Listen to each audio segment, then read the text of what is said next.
Hello friends, Rivi લર્નિંગમાં હું પીયુષ વસાવા તમારું ફરીથી સ્વાગત કરું છું.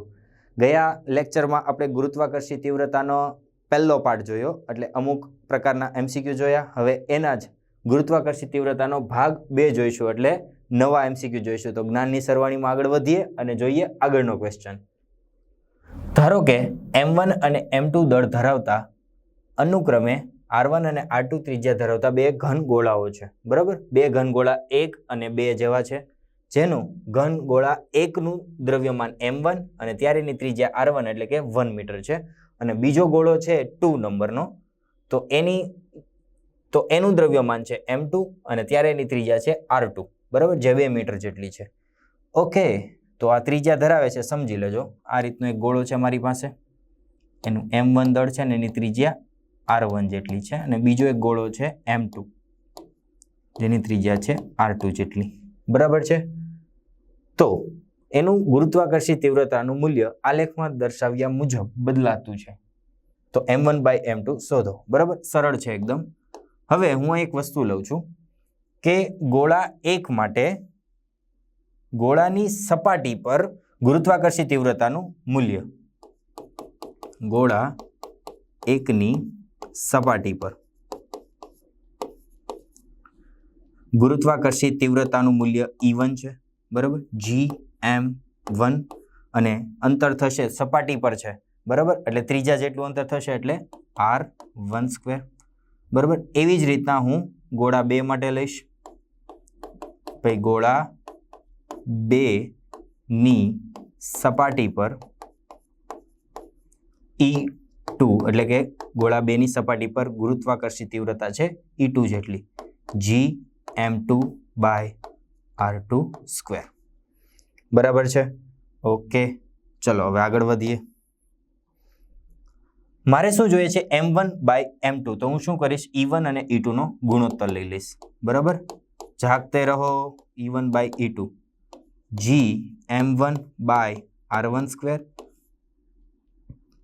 Gm2/R2².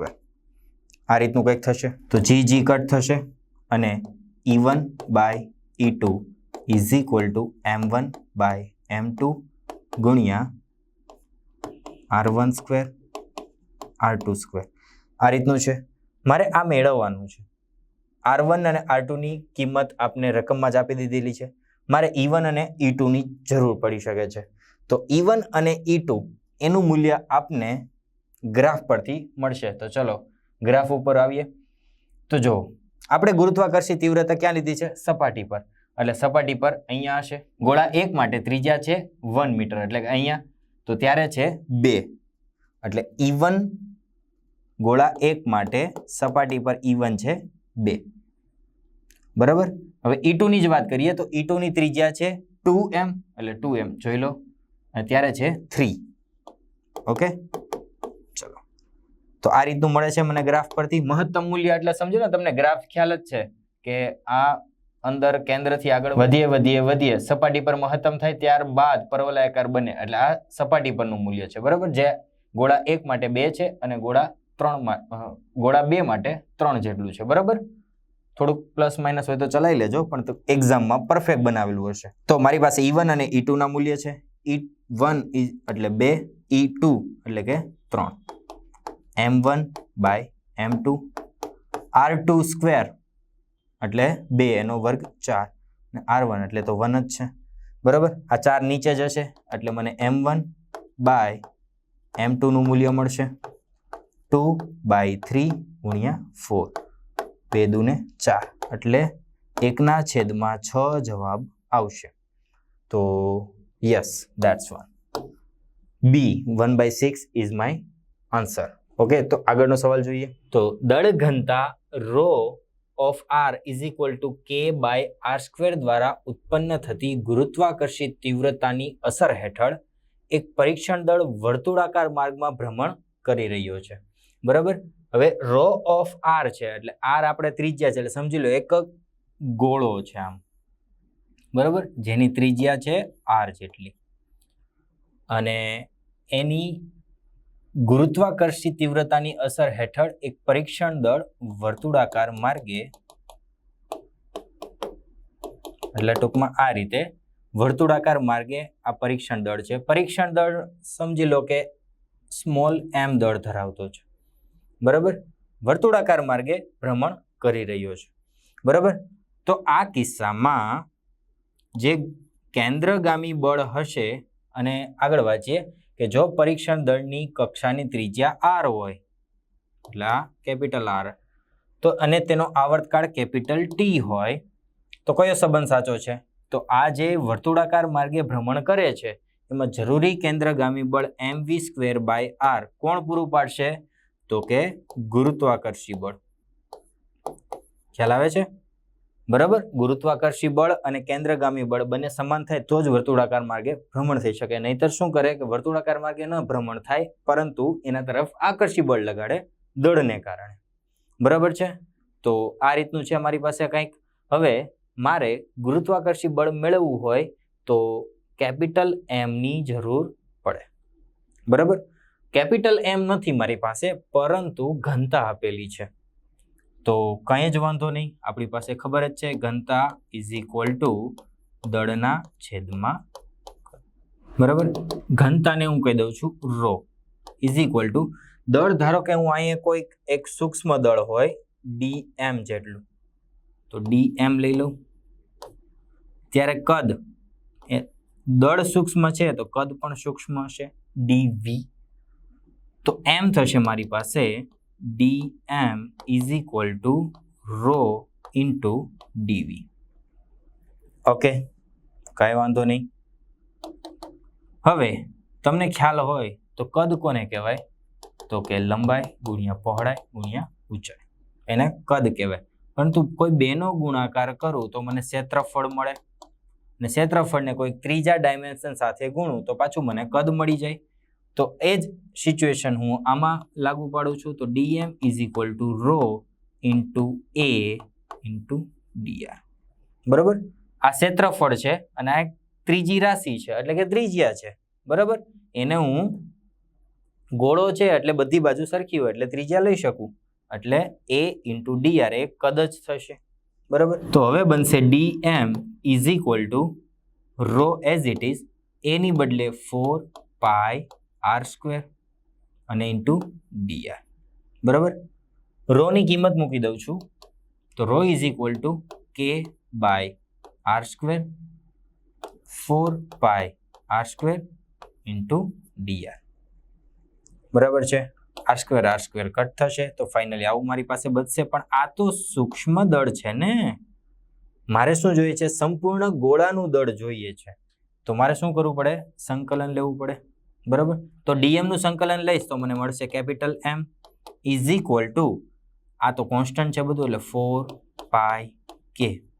dr છે તેનું સંકલન કરું તો આ dr એટલે સૂક્ષ્મ ત્રિજ્યા હતી, હવે એનું સંકલન કરું તો મને સંપૂર્ણ ત્રિજ્યા r મળશે. તો કંઈક આ રીતે મળે.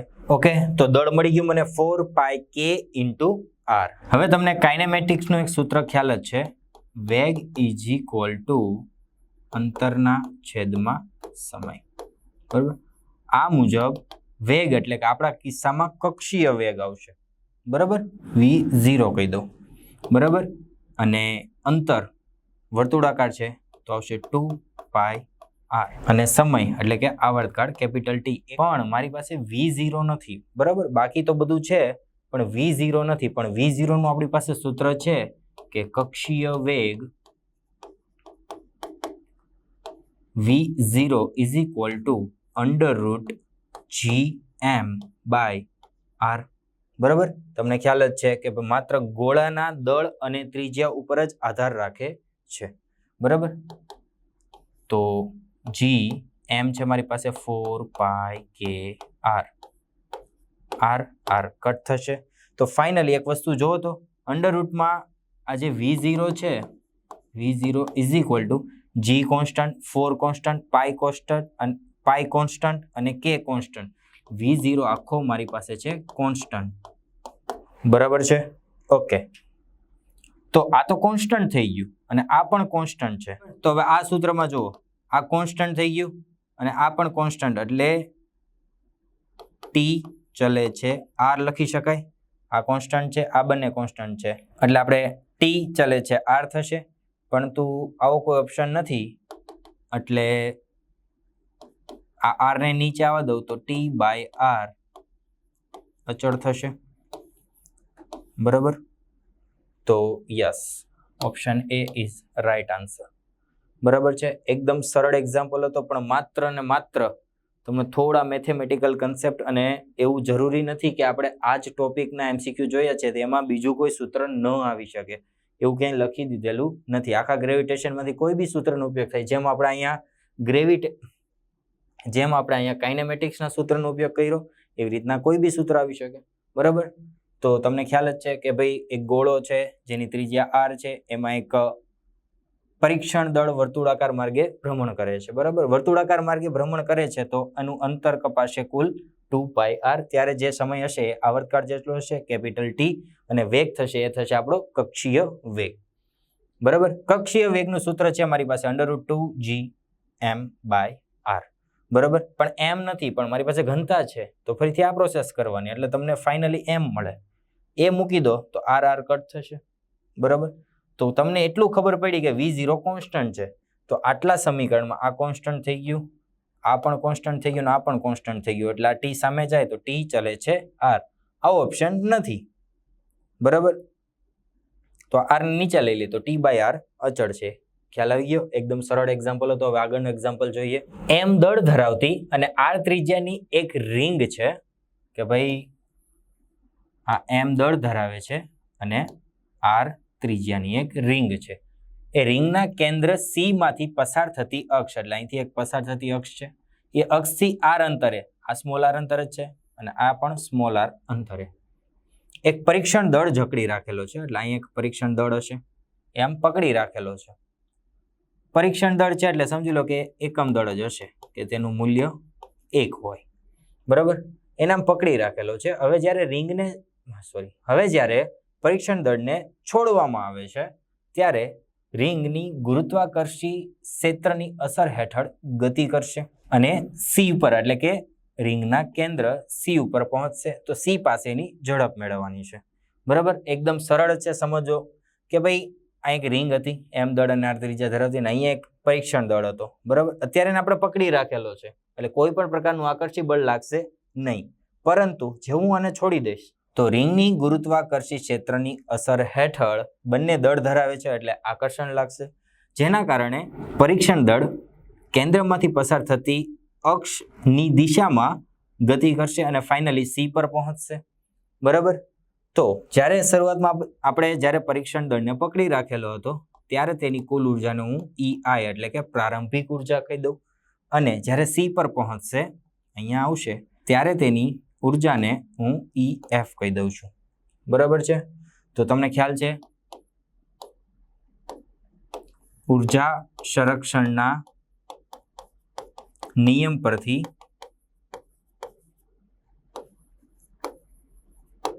EI is equal two EF થાય, બરાબર. તો EI એટલે કે પ્રારંભિક ઉર્જા આપણે પહેલા જરૂર પડે, તો એ સ્થિતિ ઉર્જા અને ગતિ ઉર્જાના સરવાળા બરાબર થશે. તો એની માટે સૌપ્રથમ આપણે આ એમ અને આપણા પરીક્ષણ દળ બે વચ્ચેનું અંતર મેળવવું પડે. યસ, બરાબર. તો આ આર છે, આ તો એક પ્રકારનો પાયથાગોરસના નિયમ મુજબ થાય, તો આવશે √2r. ઓકે, તો પ્રારંભિક ઉર્જા આપણે કેટલી થશે તો કે -gm, એકમ દળ છે તો 1 આવે, 1 આપણે લખતા નથી, બાય બંને વચ્ચેનું અંતર √2r, બરાબર. હવે પ્રારંભિક સ્થિતિ આપણે પરીક્ષણ દળને પકડી રાખેલો છે, બરાબર, એટલે એની પાસે કોઈ પણ પ્રકારની ગતિ ઉર્જા છે નહીં, એટલે ગતિ ઉર્જા આવશે 0. હવે ફાઇનલી એટલે કે હવે આપણે છોડી દઈએ છીએ તો એ અમુક ગતિ ઉર્જા ધરાવતો હશે અને આ તરફ કેન્દ્ર તરફ ગતિ કરવા લાગશે, એટલે જ્યારે અહીંયા પહોંચશે ત્યારે એની પાસે કંઈક ગતિ ઉર્જા હશે. તો એની પહેલા આપણે સ્થિતિ ઉર્જાની વાત કરીએ તો સ્થિતિ ઉર્જા આપણે અહીંથી ગણીએ છીએ, તો આ અને કેન્દ્ર બંને વચ્ચેનું અંતર થશે gm બાય સ્મોલ r જેટલું, બરાબર છે ને. આપણે અહીંથી જ ગણેલા છે ને અંતર. ઓકે, અને ત્યારે ગતિ ઉર્જા છે 1/2 દળ તો થશે ને mv² આવે, પણ એમ તો છે ને, કારણ કે આપણે એકમ દળ લઈ લઈએ તો v² આવશે. ઓકે, તો હવે કંઈ જ નથી કરવાનું. હવે આપણે માત્ર ને માત્ર ભીખું ને પાત્ર આપણે માત્ર સાદું રૂપ આપશું. તો v²/2 ઇઝ ઇક્વલ ટુ આ છે તો આ સામેની સાઈડ જશે તો gm/r minus gm/√2r. Okay, gm/r ને હું કોમન લઈ લઉં તો અહીંયા આવશે 1 માઇનસ 1/√2. ઓકે, આવું કોઈ નહીં, હજી નહીં, √2 બરાબર, v²/2 જેટલું. હવે આ 2 છે એ સામેની બાજુ ગુણાઈ જશે તો 2gm/r 1 માઇનસ 1/√2. ઓકે, આ સ્ક્વેર હટશે તો આપણે અંડરરૂટ આપતું જશે તો √2gm/r 1 minus 1/√2. Option she is my right answer. Okay, માત્ર સમજણનો ખેલ છે. તો જ્યારે m દળ અને r ત્રિજ્યા ધરાવતી એક રિંગ હતી ત્યારે આપણે પરીક્ષણ દળ પકડી રાખેલો. જો આને તમે ગમે બીજું દળ નામ આપેલું હોત તો બી અહીંથી આપણે બધામાં ગુણેલો હોત તો એ કટ જ થઈ જવાનો હતો, પણ આપણે એકમ દળ લીધું છે તો કોઈ પ્રશ્ન જ નથી. ઓકે, તો ઘણાને પ્રશ્ન એવો થતો હશે કે m છે એ અહીંયા જ કેમ લીધો? તો રિંગ વર્તુળાકાર છે, તમે કદાચ અહીંયા પણ લો તો પણ આ ડિસ્ટન્સમાં કોઈ પ્રકારનો ફેર પડશે નહીં. અહીંયા લો તો પણ આટલું જ ડિસ્ટન્સ હશે, √2r જેટલું. અહીંયા લો તો પણ √2r જેટલું જ થશે, બરાબર. એટલે અહીંયા લેવાનું કારણ એ જ છે, એટલે તમારા પ્રશ્નનું નિરાકરણ થઈ જાય, બરાબર. સમજી લો, એક તમારી પાસે વર્તુળાકાર રિંગ હોય અને અહીંયા હોય તો અહીંથી લઉં, અહીંથી લઉં, અહીંથી લઉં કે અહીંથી લઉં, આ આર તો બધી જગ્યાથી સમાન જ રહેવાનું છે, આ અંતર પણ સમાન રહેવાનું છે. તો આ જે કર્ણ બને છે એ બધી જગ્યાથી સરખો, કારણ કે આ તો વર્તુળાકાર છે બોસ. ઓકે, તો આ એક પ્રશ્ન આવવો જોઈએ નહીં, ઘણા વખતે આવે છે એટલે મેં તમને કહી દીધું ને. જો તમને ખબર જ હોય તો યુ આર સો બ્રિલિયન્ટ.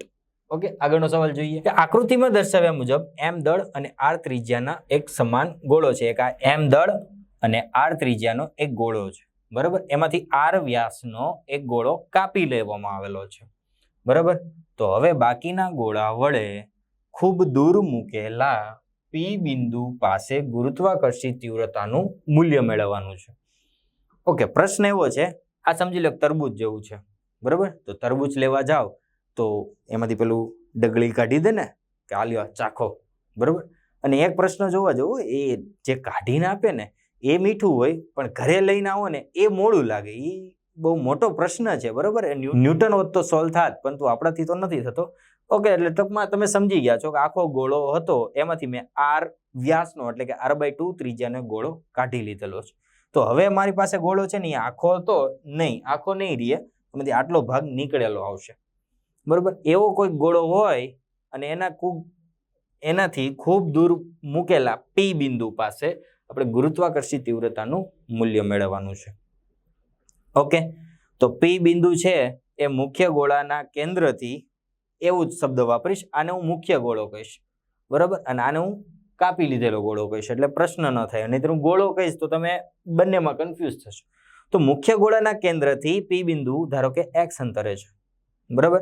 આની તો ત્રિજ્યા r આપને આપેલી જ છે અને આનો વ્યાસ એટલે જે કાપી લીધેલો ગોળો છે એની ત્રિજ્યા કેટલી થશે તો કે r/2 જેટલી, બરાબર. કન્ફ્યુઝ ના થશો, એકદમ સરળ જ છે, પણ આવું થોડુંક કોમ્પ્લિકેટેડ લખાણ આપેલું હોય તો આપણે ગભરાવાનું નથી. ઓકે, તો હવે મારે P બિંદુ પાસે આ ગોળા વડે જે ગુરુત્વાકર્ષી તીવ્રતા ઉત્પન્ન થાય છે એ કઈ રીતે મેળવી શકાય તો કે E = g(m) બાય બંને વચ્ચેનું અંતર કેટલું છે તો કે x² જેટલું, બરાબર. જો આ ગોળો આખો એમનેમ હોત તો અહીંયા gm આવત, પરંતુ આટલો આપણે કાપી લીધો છે તો m', બરાબર. મારે હવે m' ફાઇન્ડ કરવો છે. મને આમાં રસ છે કે મારે m' એટલે કે નવું આ જે ડગડી કાઢી નાખી ત્યારબાદનું જે ગોળાનું દળ છે એ કેટલું હશે. ઓકે, તો ક્યાં કરેંગે, આ મુખ્ય ગોળો છે અને આ કાપી નાખેલો ગોળો છે, બંનેની ઘનતા તો સેમ હશે ને, બરાબર.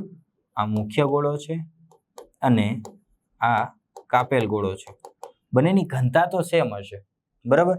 અને ઘનતા બરાબર દળના છેદમાં કદ. મુખ્ય છે એને હું એઝ ઇટ ઇઝ બતાવું છું અને જે કાપી નાખેલ ગોળો છે એને હું M1 વડે દર્શાવું છું, આને V1 વડે, બરાબર, કારણ કે ડેશ આપણે લઈ લીધેલો છે એટલે ડેશ નહીં બતાવી શકીએ, બરાબર.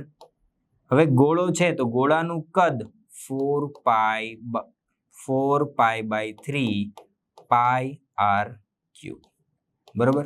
એવી જ રીતના M1 બાય V1 4/3 પાઈ, અને આ જે કાપી નાખેલો ગોળો છે એની ત્રિજ્યા કેટલી છે તો કે r/2 ને એનો cube.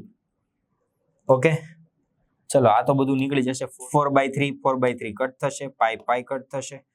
M/r³ is equal two M1 by r³ અને આ જે 8 થશે 2 નો ઘન 8 અહીં નીચે હોય તે ઉપર આવી જશે, બરાબર.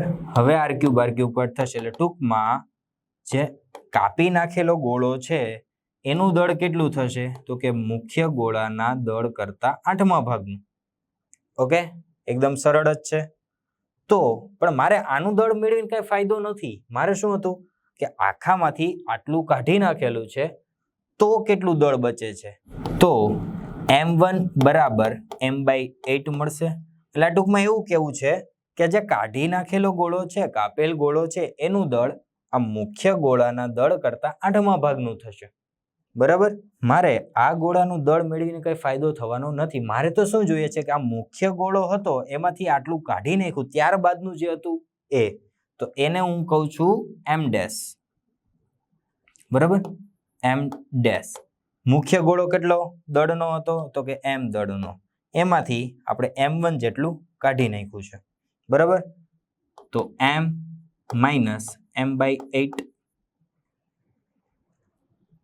તો આવશે 7M/8 M'. ઓકે, તો હવે તો સરળ થઈ ગયું. M' ની કિંમત આમાં મૂકી નાખીએ તો G M' એટલે 7/8 M/x², અને થોડુંક ઓપ્શનની રીતે લખું તો 7/8 GM/x². કંઈક આવી તીવ્રતાનું મૂલ્ય મને મળે છે એવું કંઈ? ભાઈ આવી ગયો, બરાબર. Option she is right answer, બરાબર. એકદમ સરળ જ હતું. માત્ર આપણે જે કાઢી નાખેલો ગોળો હતો આ એક સમજવાનું હતું, બસ. આ એક બ્લિંક થઈ ગયું એટલે તમારો દાખલો એકદમ સરળ બની જાય. ઓકે, તો આપણે આજે ગુરુત્વાકર્ષણ તીવ્રતાનો બીજો ભાગ જોયો, બરાબર. તો આગલી વખતે આપણે ગુરુત્વીય સ્થિતિમાન અને સ્થિતિ ઉર્જાના MCQ જોઈશું. તો એની માટે સૌપ્રથમ તમે બધા સૂત્રો કમ્પ્લીટ કરી નાખજો. એની થિયરી એવું લાગે તો એક વખત જોઈ લેજો, ત્યારબાદ જ MCQ ઉપર આગળ વધજો. ત્યાં સુધી લખતા રહો, વાંચતા રહો અને રીભી સાથે હંમેશા જોડાયેલા રહો. All the very best.